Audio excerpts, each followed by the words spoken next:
Hey, everybody. Are you with me when I say life can be amazing at times, but it can also be extremely challenging? I know I've been there myself, learned some valuable life lessons along the way, and now I'm here to help you. It's no coincidence you found your way to the Relevate Podcast. I'm your host, Rena, a self-proclaimed inspirer of others. Together, we're going to dive deep into raw and honest conversations with real people. My hope is that through these stories, you too will be inspired and ready to tackle whatever's holding you back or breaking your heart. Then you'll be free to live a life of purpose and true fulfillment. I promise it's possible. Let's Relevate. Hey friends, welcome to the Relevate Podcast. So it's been a minute as life, work, and a global pandemic have stemmed the flow of inspiration coming from yours truly and the Relevate Podcast. Thankfully, I'm back with a number of great conversations designed to inspire and enlighten you. And Lord knows we all need more of that these days. So I've made it my life's work to try and figure out why is it that some people succeed and other people don't. And that's the premise of it.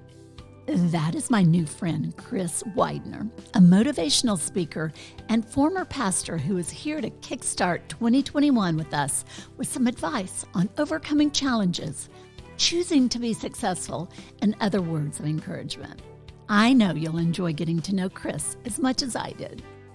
Chris Widener, welcome to the Relevate Podcast. Thanks for having me. I appreciate it. Oh, well, so awesome to have a real chat with you. I am just so inspired by you and your motivational talks. And I think you will agree that we all need a little more motivation these days. And let's just kind of dig into your life story, kind of the encouragement you give to people, mostly on a big stage, but COVID took that away temporarily, so super excited to be here with you. Yeah, it's going to be fun. Happy to talk about things that I've learned. You know, that's one of the great things about life. We all learn things and then we pass it along to others so that they don't have to learn those things the way we learned them.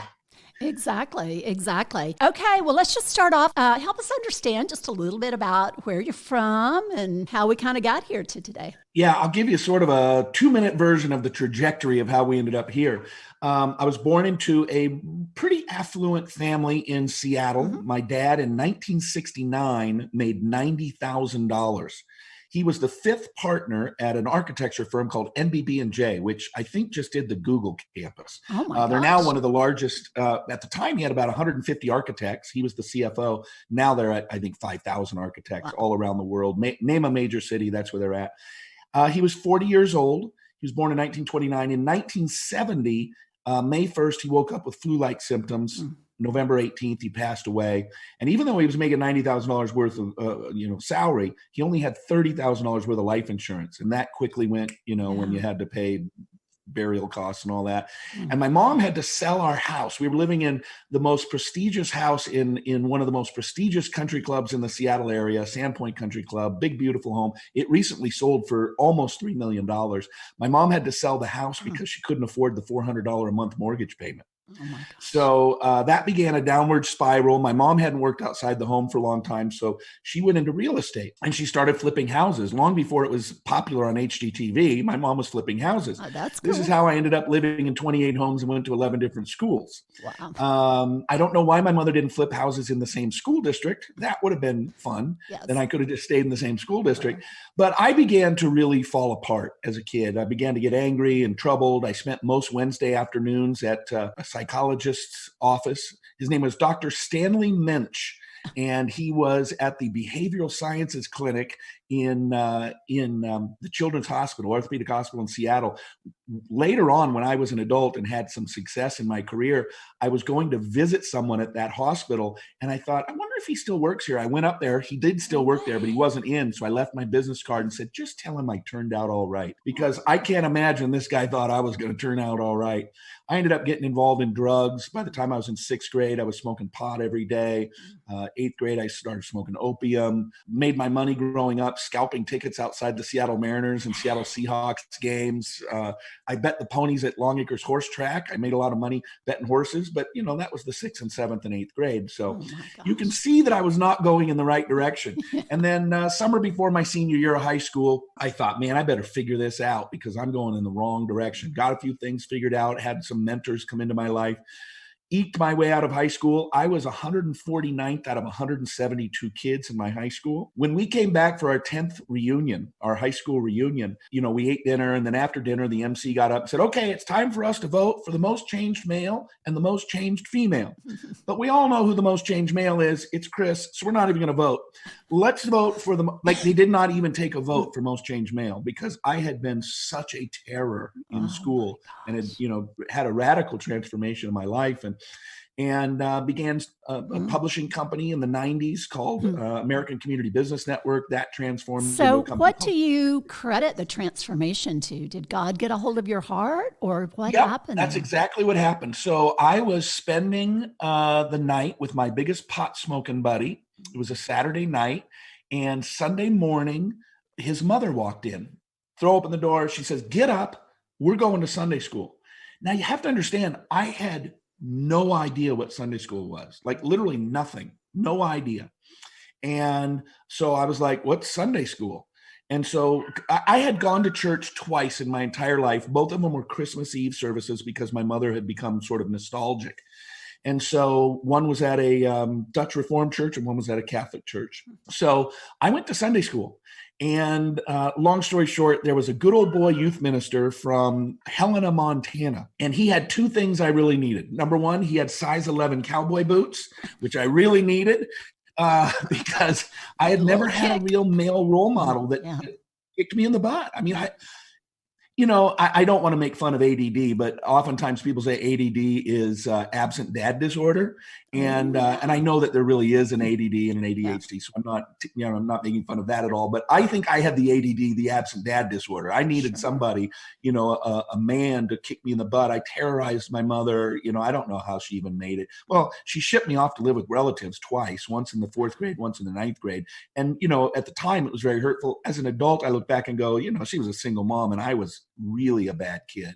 I mean, I had the feds show up on my doorstep in the 6th grade.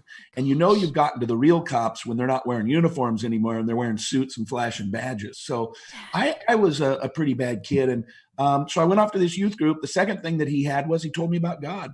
And he told me that I had a purpose and that I was created for a purpose and that God had a plan for my life and that I just needed to go and find it. And so I graduated. I was in the bottom 10% of my class. I got into a college where the sole criteria for getting in was that the check cleared.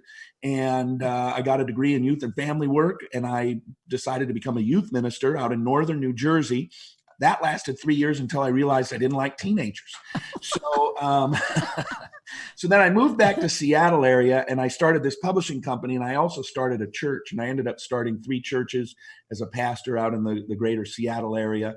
And so it's been an interesting life. In 2002, I resigned my pastorate job and I started writing and speaking full time. I ended up working with a guy named John Maxwell, and then that led to working with Jim Rohn, and that led to a TV show with Zig Ziglar. And that's kind of how I ended up building my speaking career. So when did the idea to be a motivational speaker kind of start resonating in your soul? Well, it's kind of funny. I was a pastor and I read a book and it said something about, you can have anything you want because you are God. And my first thought was, well, number one, if I'm God, we're all in trouble because I would not make a very good God. I'd probably be very, very selfish. But then I thought, wait a minute, I know lots of successful Christians and people who have great lives and have, built great businesses and great families. And as I read the Bible, I thought, I really think the Bible is a book of success. Sure. Now, it might not be a book of success as modern America defines success, but I really believe that the book is a guidebook for us to know how to live life so that we experience the health and the joy and the life that God wants us to. I know that in my own life, when I have followed the scriptures, life has been good. I don't mean perfect, and I don't mean without trouble, but I also know that when I've disobeyed the scriptures, it always ends up bad. So, so I decided, well, I wonder if I should start something. So I started a little publishing company, and it was basically success principles via sort of a Christian worldview, like, that kind of thing. And so ended up, we licensed hundreds and hundreds of audio programs from people. And then we were selling about 50,000 to 75,000 boxes a month through Costco and Sam's Club. Oh, man. And that's how I ended up meeting, John Maxwell, Zig Ziglar, Dennis Waitley, because we licensed their audio programs. And so that's how I got into that. So I sort of had a dual track for a while. I was pastoring a church and starting other churches, but I was also traveling and speaking. So I'd speak at church on Sunday morning, and then during the week, I'd speak at Microsoft, General Electric, Cisco Systems, Harvard Business School, places like that. And then 2002, I decided to go do them full time. Wow.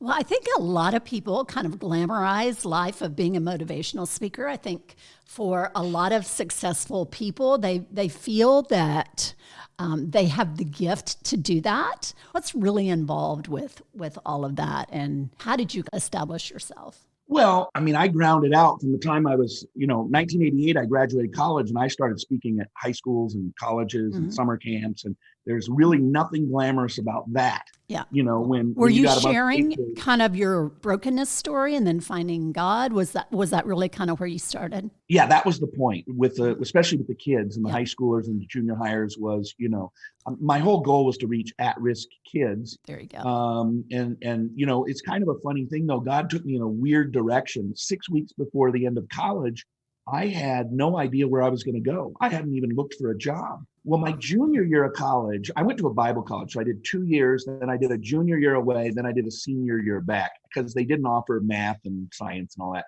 So I had to go to a regular, college in order to get that so I could get my bachelor's degree as an accredited university. They, required that. So 6 weeks before I graduate, this girl that I had met in Minnesota, where I went to college, out there my junior year, she called me up and she said, I just talked to my pastor of our church and they're looking for a youth pastor. Can I give him your name? I said, yeah, sure. So she called him up because he used to be her youth pastor. Now he was the senior pastor. And long story short, they hired me. So I moved to a little tiny town called Mendham, New Jersey. Mendham is one of the most affluent cities, towns in America. Whitney Houston lived there at the time. Malcolm Forbes lived in the town just south of us, Bernardsville. Mike Tyson lived just south of us. Very, very wealthy executives and things like that. So here I was getting my degree so I could work with at-risk kids. And I end up in one of the wealthiest communities in America with literally kids who made more money than me from their trust funds and things like that. So I was taken under the wing by some really great Christian business people whose children were in my youth group, but I ended up spending a lot of time with them. And one of my first mentors was a guy who ended up as the CEO of Mars Candies. At the time, he was senior vice president, which is why he was in New Jersey. They have an operation in Hackettstown.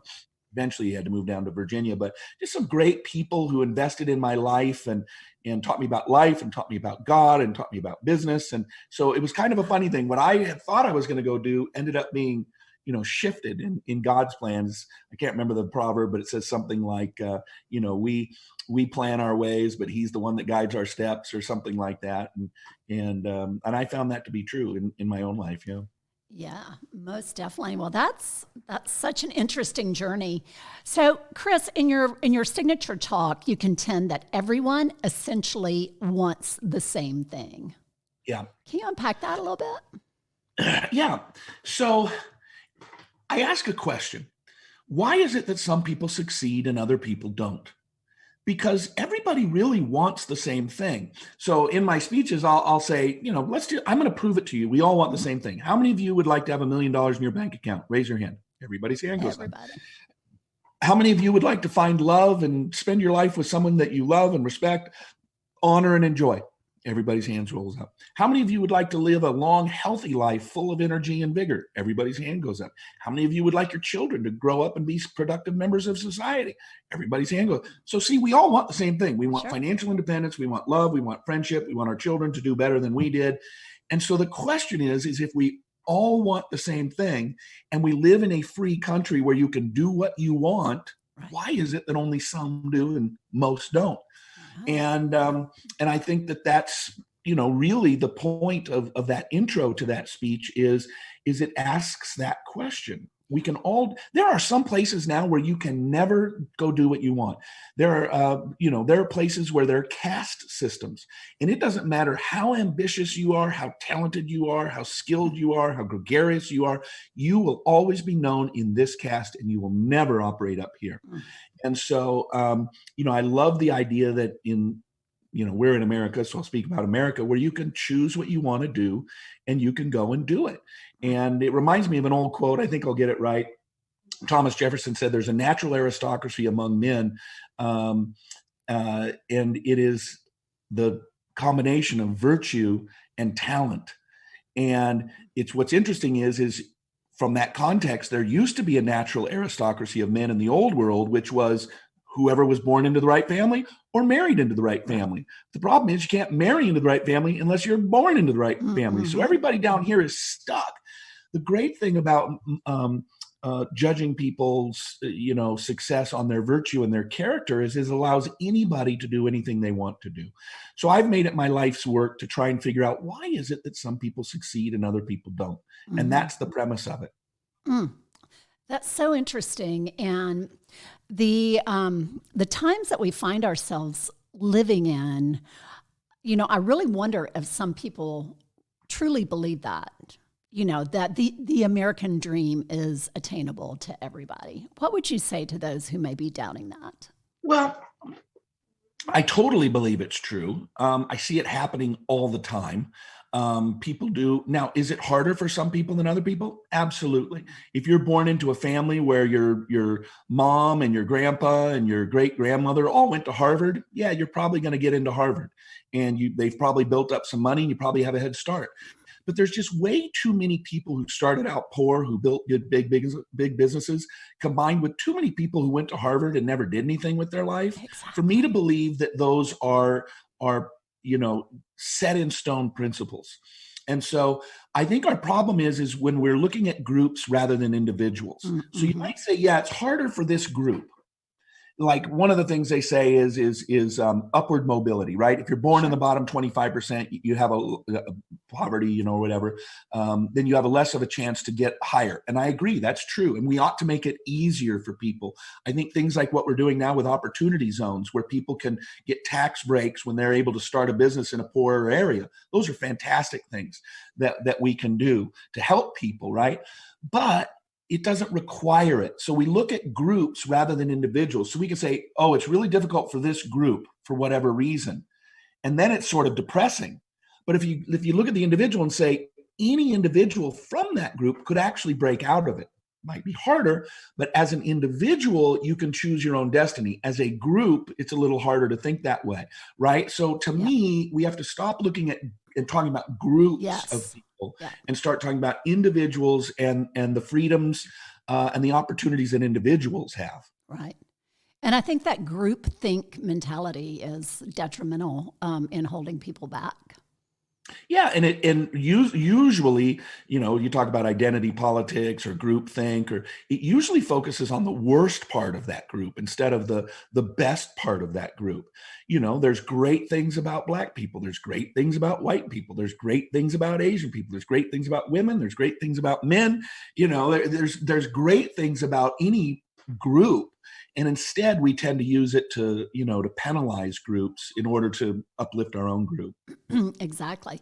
Well, and I love the fact. I mean, I get the feeling that you're a scrappy person, and you found a way to be scrappy and survive from a young age. And I think that's what's you got to be scrappy, and you have to be resourceful in order to make it. And those people that may have had that Harvard education, I mean, there's no guarantee, people that equate money with success, get out of town. That's just the two, they don't equal out. Well, it's the default, right? If I say to somebody, if somebody were to walk in here and say, oh, I know this really successful guy, I want you to meet him. And he said, oh, okay, I'd like to meet him. I said, now describe to me what you think I mean by that. He'd say, well, he's probably got a big business, probably makes a lot of money, got a nice home, got a nice wife and kids, vacation. He would describe everything material and financial. So that's our default. But then if I were to say, so do you think money is the only way to describe success? Well, once you confront people with that, then they sort of back up and they go, oh, no, I don't think that. but it is our default. But we do know deep down that it's all about relationships and love and health. And because, if I said, look, is a guy who has $20 million, but he's been married 6 times and none of his kids will speak to him, is he successful? I think most people would say, yeah, probably not. Yeah. But if you just focus on the fact he has $20 million, then they'd say, oh, he's wildly successful. Yeah, for sure. So I'm interested about the people that sit in the audience of a Chris Widener talk. Is there kind of a universal theme that people are looking for when they are there to hear you speak? I think people want to be inspired. Mm-hmm. I think people want to feel better when they leave. Yep. And I think they want to learn something that is immediately applicable. I don't do pie in the sky. Hey, if you do this for 12 years, it might work out for you. In fact, I usually point at the back door and I said, what I'm going to talk about, you can apply the minute you walk out these doors. You can begin to start working on these things. And so I think that there are people who want inspiration. They want to feel good. They want to know that there's hope. I'll tell you, I did a research project a long time ago, and I found out there was a couple of linguistics professors, and they had done a study of politicians. And they found out that in every single election except one, they had taken the stump speeches and they codified them, some words being positive, some words being negative. They put them into a computer analysis, and they found that in every election except one, the most positive person won. And I thought, well, that makes sense because people want to go somewhere better. They will follow someone who promises something better. And so I think that is it's part of human nature, is that we're attracted to those who can inspire us to be more, do more, have more, give more, all those kinds of things. Yeah. Well, and look at how we've gone off the rails with that concept in political advertising. I mean, I'm in Georgia and we have been subjected to 2 more months of political ads. And it is hate and negativity. And, it makes you want to not vote for anybody. Yeah. Well, here's an interesting thing. I don't know if in doing any research about me, that I've had a political background. My best friend ran for governor in 2004. I ran for the U.S. Senate in 2010 up in the state of Washington. And so I know a ton of political operatives. And I always tried to be positive. Yeah. I always tried to be real honest. In fact, the opening line of my speeches, when I would show up at my speeches when I was running for office, my opening line was, the easiest thing for me to do tonight would be to throw you red meat, but I refuse to do it because it's too serious and we need to think about these. I could have just gone up there and said, don't you hate the other side? And they were like, yeah, they suck. Like you could do that. But my political operative friends, they say, everybody says, I can't stand getting down in the mud and getting dirty, but do you know why we do it? And I'm like, why? And they go, because it works. Yeah.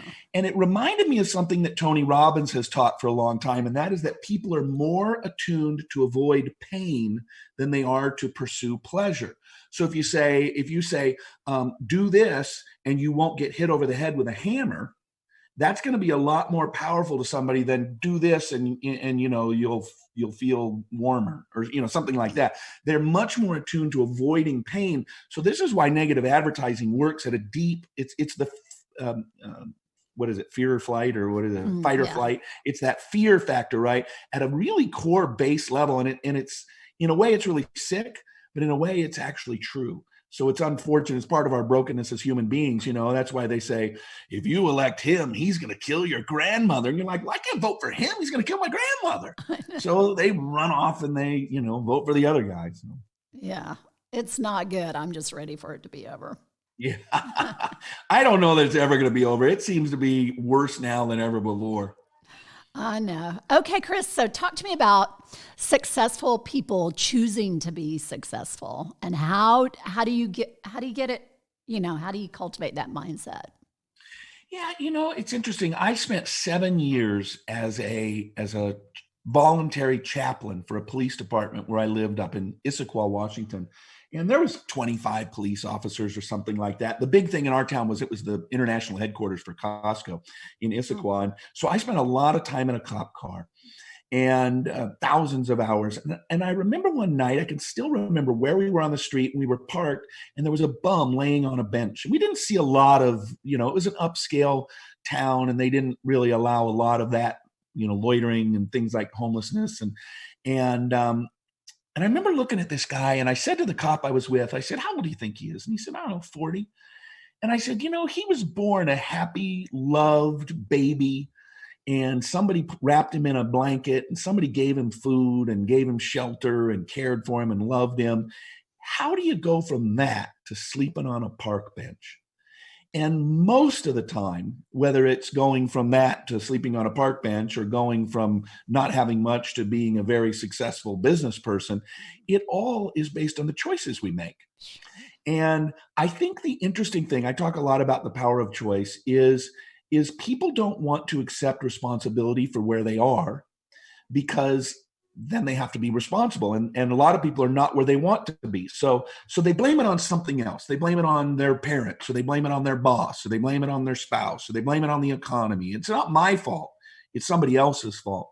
And what I teach people is, no, it's your fault. And you are exactly where you've chosen to be. Own it. But once you get there, once you can own it and accept all the weight of that responsibility, it's actually the moment of empowerment. Liberating. Because if it's true that you are right now where you are because of the choices you made, then it is also true that 10 years from now, you will be wherever your choices lead you to then. So you just start making different choices. Yeah. If you're broke because you spend all your money on Louis Vuitton bags and eating out fancy dinners, get rid of the bags, quit eating out that much, and start saving that money. And 10 years from now, you'll have 50 grand in the bank, right? So it's just choices. But people, they don't understand, or they don't want to deal with the responsibility of their own choices, is my opinion. Yeah, they overcomplicate it. The Jim Collins book, Good to Great, I just, probably the one concept in there that resonated with me most was, looking in the mirror. And, that's what great leaders do. They look at themselves first instead of pointing the finger out that way. And I think there's such power in owning that. It's absolute power, because now you're not a victim anymore. Most people lead their lives. I always use the analogy. It's kind of like a styrofoam cup in an empty Walmart parking lot in the middle of a windstorm. Right? They go this way, and then the wind shifts, and they're just back and forth, and they're just moving around. There's no intention to it. There's no direction to it. They just live, I'll get a raise, I'll make more money when my boss decides that I can. I'll live wherever my boss tells me I can live. Or, it's always somebody else's fault, always somebody else empowered. And we need to take back our power and understand that we have choices. Yes. What kind of advice do you have for somebody who may be sitting there listening to our conversation, who's just really gotten off track with their life? How do you begin to own it and to right that ship and to create a new future? Yeah, sure. You know what? I would just say to those folks, it's okay. It's okay. Yeah. Wherever you are right now is totally fine. It might not be where you wanted to be when you were graduating from high school and college, and you went out into the world and you thought everything was going to be great, and now it's not. Maybe you've gone through some hardships, or you've lost some money, or you've gone through a divorce or an illness. Wherever you are is fine. Yes. What isn't fine is staying there. Wherever you are is completely fine. Staying there is not fine. But the good news is that you can say, where do I want to go? And wherever you choose to go, you can establish a plan and a strategy for getting there. If you're 100 pounds overweight, it's okay. Just lose it. Establish a plan for, go to your doctor, sit down with your doctor, hire a nutritionist, whatever you need to do. And you might say, well, I don't have money to hire a nutritionist. The internet. You can find the internet. There's plenty of nutrition plans for free, right? And if you're 100 pounds overweight, you can pick any nutrition plan that's branded as a nutrition plan, and it's probably going to help, right? Again, totally. Got to go see your doctor. I'm not giving medical advice here, but if you need to save money, there's plans. If wherever you want to go, whatever you want to do, you want to have a better marriage. Maybe your marriage sucks right now. You're 10 years in, and you don't even want to be in the same room as your spouse, but you're committed to marriage, and you know that you used to love him.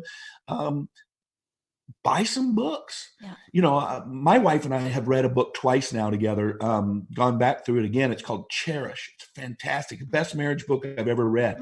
Teaches you how to cherish your spouse. Oh, and the premise is, when we do our vows, it's, I promise to love and to cherish. Well, everybody talks about love, but what does it mean to cherish, to hold in high esteem, to honor, to respect, and, those kinds of things. What would happen if you said, okay, my marriage sucks, I don't like it, but here's where I am, but I'm going to make it better. Yes.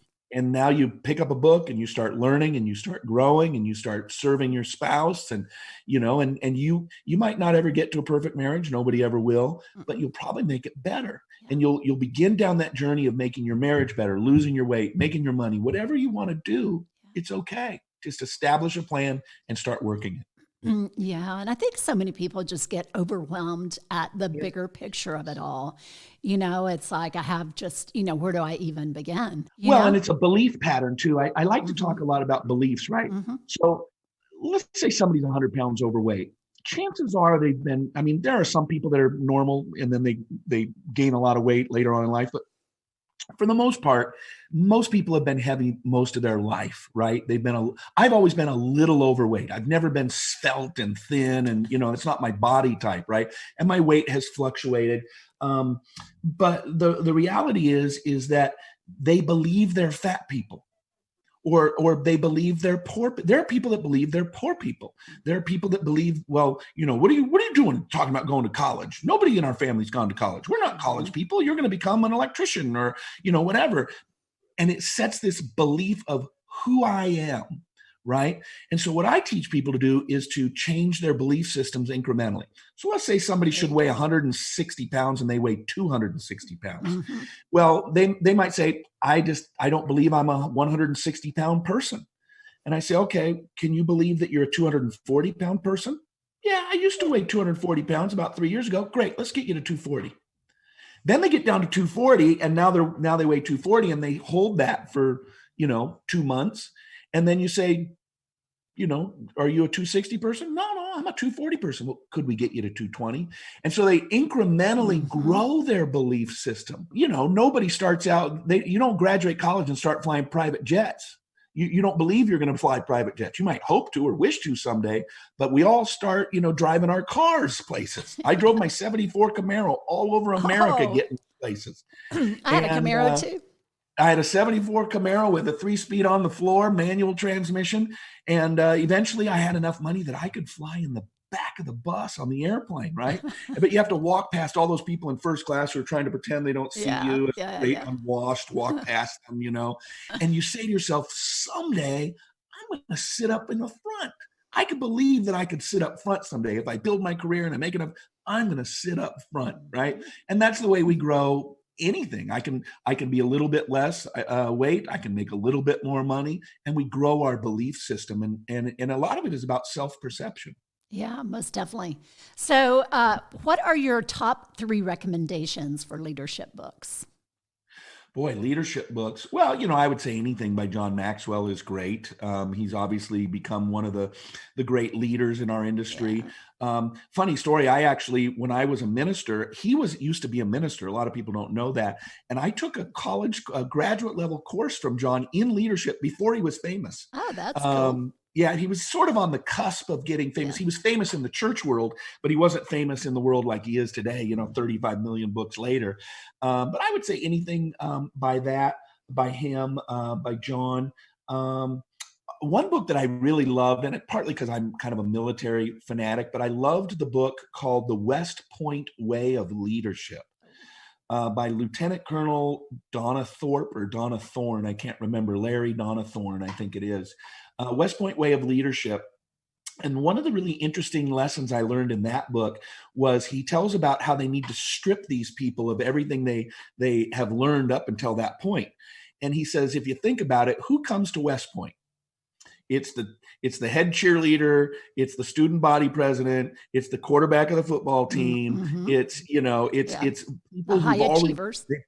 They've already demonstrated brilliance academically. They've already demonstrated that they're involved in, peripheral activities. They already think they're leaders. So the first thing they do is they teach them to follow. and they teach them Wow. to follow explicitly. So when they're accepted into West Point, they get a manual mailed to them, and they say, memorize this manual. And they will give them paragraphs that when somebody says to them, plebe, pass me the milk, they will have to say a paragraph word for word. If they miss it, they're in trouble. You're not kicked out, but they're in trouble for it. Yeah. And the whole idea is to strip these people down away from what they thought leadership was to what true leadership is. And the ability to follow is inherent in ability to be a great leader. And I loved that lesson about how, we need to relearn leadership, the proper leadership, and not just like a lot of kids coming out of high school going to West Point. It's more popularity leadership Sure. or charisma or those kinds of things. So I thought that was a great book. I'm trying to think.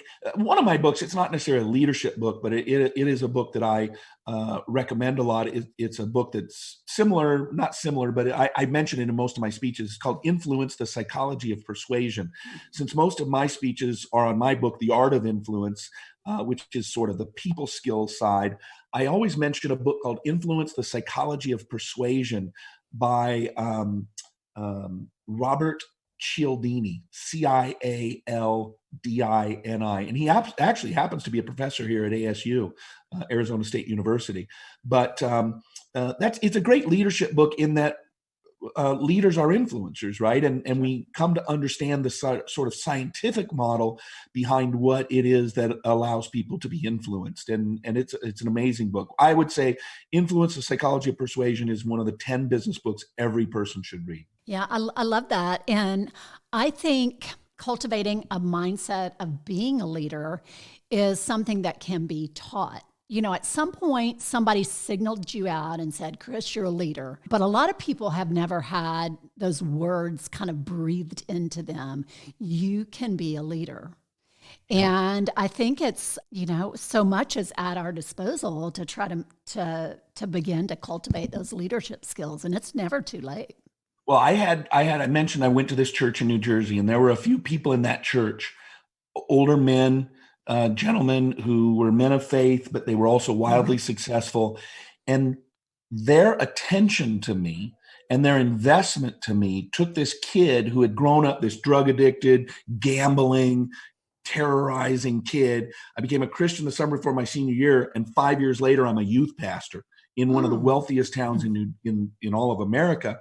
There was a guy named Don Southwell. Don was the number 2 guy at Prudential. His office at the top of the Prudential building, which I visited, was bigger than my house that I live in now.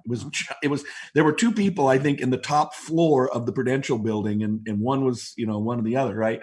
And he invested a lot in me and taught me to believe in myself. And the fact that he believed in me made me feel like, like I was able to be something. And then the other was the gentleman I mentioned earlier, a guy named Mike Murphy. And Mike at the time was senior vice president of Mars Candies. He left there and he became the president of CalCan out in Los Angeles. And then from CalCan, which is wholly owned by the Mars family, he moved and became the president CEO of Mars Candies in McLean, Virginia. And when I left my church in New Jersey to go start a church, to stop being youth minister, start being a senior pastor, Mike started sending me checks. I never asked him for any money. I didn't ask anybody for money. I just left. And I started getting a check. And I called him up after about the third one. And I said, hey, I really appreciate this. Why are you doing this? And I was 25 years old. So it was 29 years ago. I still remember what he said, as though he said it to me yesterday. He said, it's because I believe in you. And I think those words spoken by someone who has been successful, and it's why I try to do it to people now that I've gotten some reputation for having some success and some, influence and those kinds of things. I love to tell people that I believe in you. I can really see you doing well at this, because I notice how powerful those people were in my life.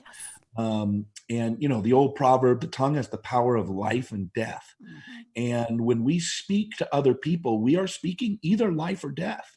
And every word is, my wife and I, we talk about that a lot, right? And as we were getting engaged, and we talked a lot about how spouses talk to one another, and our commitment to, to only speak positively and life building, even if we're really mad at each other, right? To really, Can't be easy. and one of the things we always talk about is the way you speak to your spouse is a complete and total choice. And I'll give you an example. Have you ever been just duking it out with your spouse, not physically, but just, no way, and you're wrong, and I can't believe you treat me this way. And then all of a sudden you hear this ding dong, and you run over there and go, hey, Joe, come on in, right? Totally. Literally 15 seconds earlier, you were yelling at your spouse. Now you've chosen to treat the person at the door wonderfully. What if we exhibited that? In fact, my wife and I have actually said what we ought to do is we ought to invent a little doorbell that somebody can ding dong in the middle of a fight between a spouse, right? Yeah. As a reminder of, okay, we control. If somebody were to ring the doorbell, we'd speak nicely to them. Why don't we back it up and speak nicely to each other? Because it's a choice. It is a choice. It is a choice. And I love the fact that you emphasize giving back in your talks and just the importance of that and just challenging people. Because I think a lot of times people get, successful business people that they get busy and they're like, I don't have time for that. But just talk a little bit about the importance of giving back, Chris. Yeah, I think it's important for us to do it to whatever degree we can. And in the Bible, there's the story of the widow's mite. Remember, they were sitting there and they were kind of watching people walk past the offering box, and the little old lady walks by and she drops in a mite, which is, basically a half a penny or a dime or something like that. And Jesus said that woman gave more than anybody, because it's not necessarily, we see these guys, they get on TV and, it's like Susie Schmo and her husband, Bob, just donated $35 million to the XYZ hospital, and they get all the credit. But what's interesting is that, Bob and Susie Schmo may give $35 million, but they also raised an additional $100 million that year from people who gave it $500 at a time. So, there's lots of ways to help, not just financially, but we work here locally with Jobs for Arizona Graduates, I think it's called JAGS. And we go down there into some of the poorer areas and we help them write their essays for college.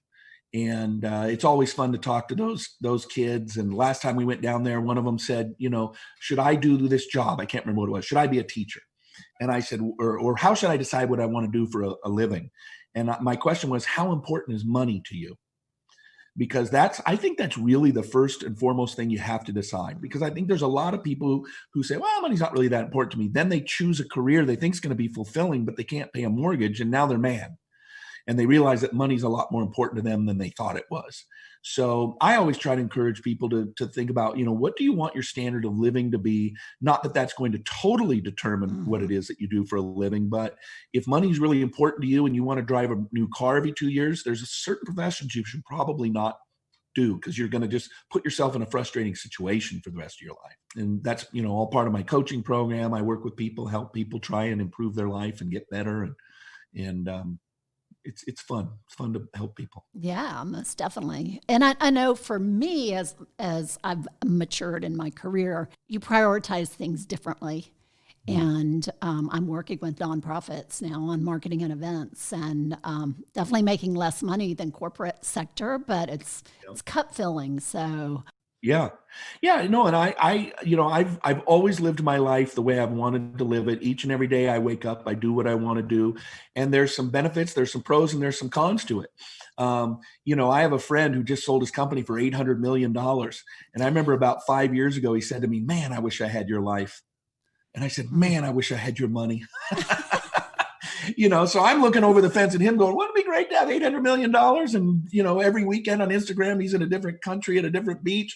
And he's looking over at me going, man, I wish I didn't have to haul my cookies off to this corporate job every day for, from 6 a.m. till 8 p.m. every night, 6 days a week. And, everybody has to choose the kind of life they want to live. And frankly, it's okay. Whatever you choose is great. That's your life. You get to do with it what you want with it. Yeah. And if you're not at a place where you were hoping to be, like you said, it's okay. It's never too late to adjust those gears. And I always use Colonel Sanders as a great example.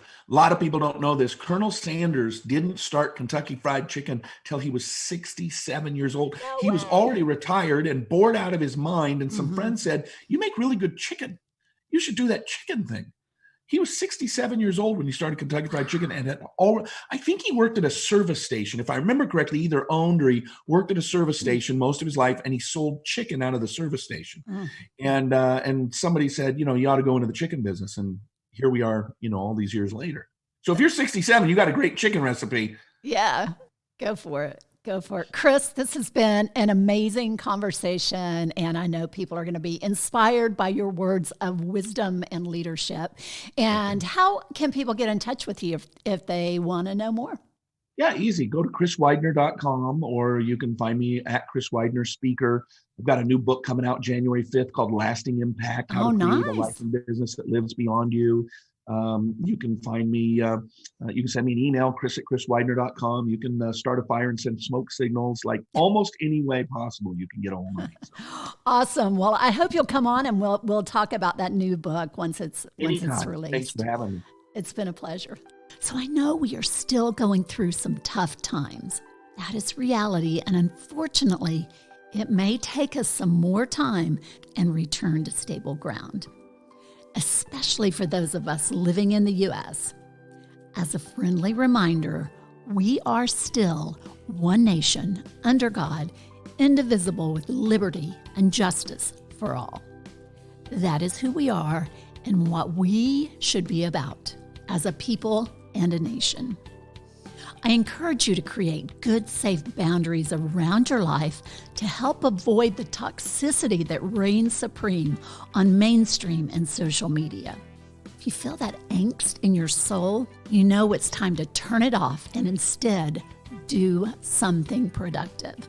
We will get through this, friends. Stay hopeful and try to stay positive. And keep listening to the Relevate Podcast. I'm Rena Olson, and this is Relevate.